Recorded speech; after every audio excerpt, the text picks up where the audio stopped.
Ada lagi satu riwayat Tarikh Baghdad lil Baghdadi, Manaqib Abi Hanifah lil Imam Ahmad Al-Makki. Ini nasnya, teksnya seperti ini. Kana Sayyiduna Muhammad ibn Idris Asy-Syafi'i radhiyallahu anhu yaqul, Sayyidina Imam Syafi'i pernah berkata, sebagaimana yang dicatat dalam kitab Tarikh Baghdad lil Baghdadi. Jadi ini referensinya jelas, dan buku-buku seperti ini buku mu'tabar, ya, bukan mengada-ada ini. Apa disebutkan? Imam Syafi'i berkata, inni la atabarraku bi Abi Hanifah wa aji'u ila qabrihi fi kulli yawm, yakni zairan. Saya kalau ada di kampungnya di mana Imam Abu Hanifah dikuburkan, maka saya berziarah ke makamnya, ke makam kuburnya Abi Hanifah hampir setiap hari.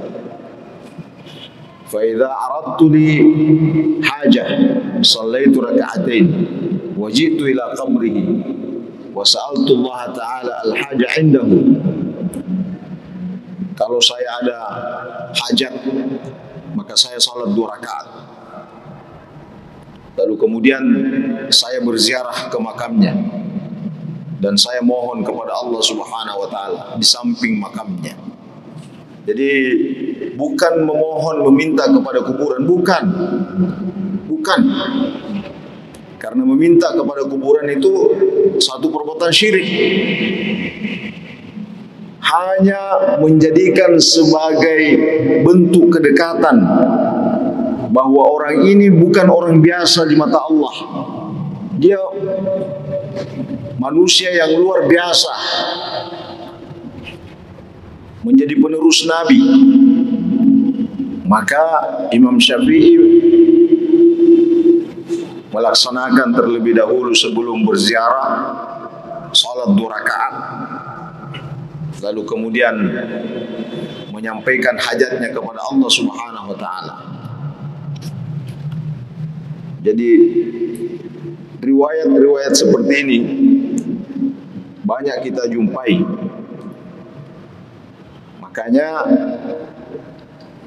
ada beberapa penjelasan bahwa agar supaya orang-orang seperti ini tidak hilang begitu saja, orang-orang seperti ini tidak hilang begitu saja, maka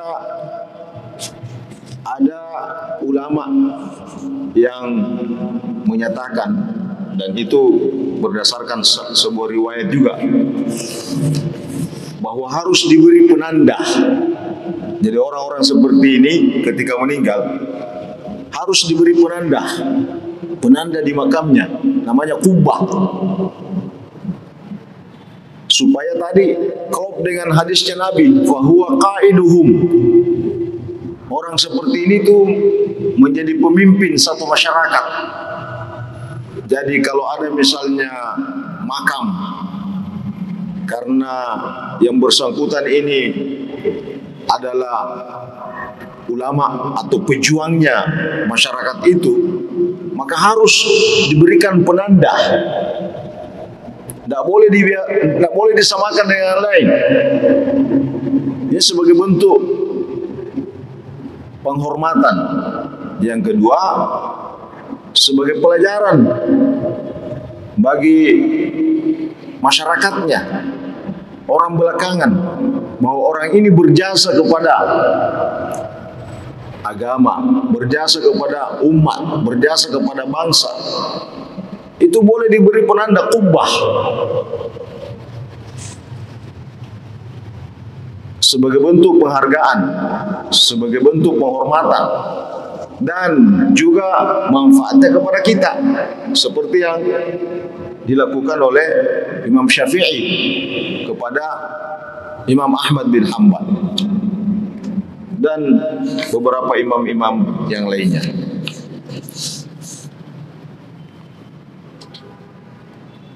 Disebutkan juga dalam sebuah riwayat bahwa dalam kitab Mishkatul Masabih Syamsuddin Muhammad Al-Jazari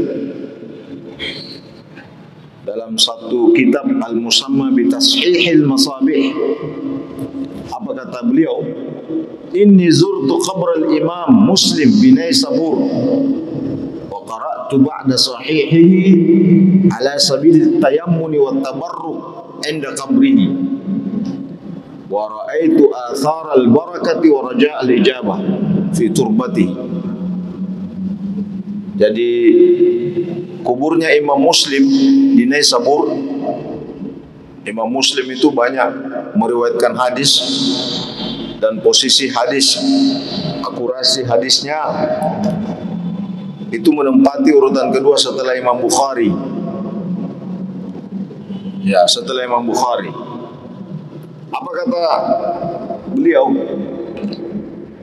Saya kalau berziarah ke makamnya Imam Muslim, maka saya senang mempelajari atau membaca karangan-karangannya di sampingnya. Jadi kan berdasarkan tadi ayat tadi bahwa sebenarnya tidak mati, orang yang dalamnya itu bukan orang biasa, cuma pindah alamnya. Dan kalau kita misalnya dulu di situ baca kitab-kitabnya, apa salahnya kalau baca kitab-kitabnya di situ? Nah ini kan tidak mati dia dalam menyaksikan semuanya. Justru perpindahan alamnya orang-orang seperti ini, tatapannya itu semakin tajam. Tidak ada lagi sekat. Karena Al-Quran menyatakan, "Fakashafna anka ghita'aka fabasaruka al-yawma hadid." Kami lepaskan semua tirai yang bisa menghalangi pandangannya. Kita sekarang ini terhalangi Pak pandangan kita oleh mata yang menghalangi kita, karena mata ada keterbatasan. Tapi ketika mata itu sudah tidak ada, maka pandangannya bukan mata lagi seperti mata kita sekarang. Allah singkap itu, Allah buka itu tirai. Fakashafna anka ghita'aka fabasaruka al-yawma hadid.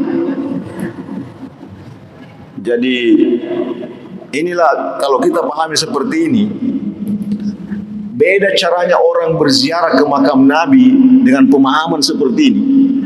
Dengan orang yang berziarah ke makam Nabi, pemahamannya sudah tidak seperti ini. Mensakralkan ziarah ke makam Nabi, mensakralkan ziarah ke makam-makam para wali, berbeda dengan orang yang hanya datang ziarah begitu saja, hanya sekedar assalamualaikum ya Rasulullah.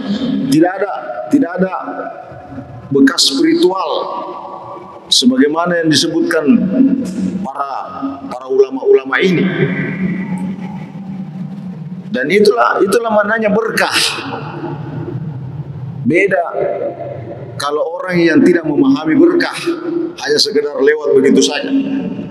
Tapi orang yang pahami ayat-ayat seperti ini tadi, bahwa sebenarnya kita hadir di makam Rasulullah, kita hadir di makam-makam para wali, itu sesungguhnya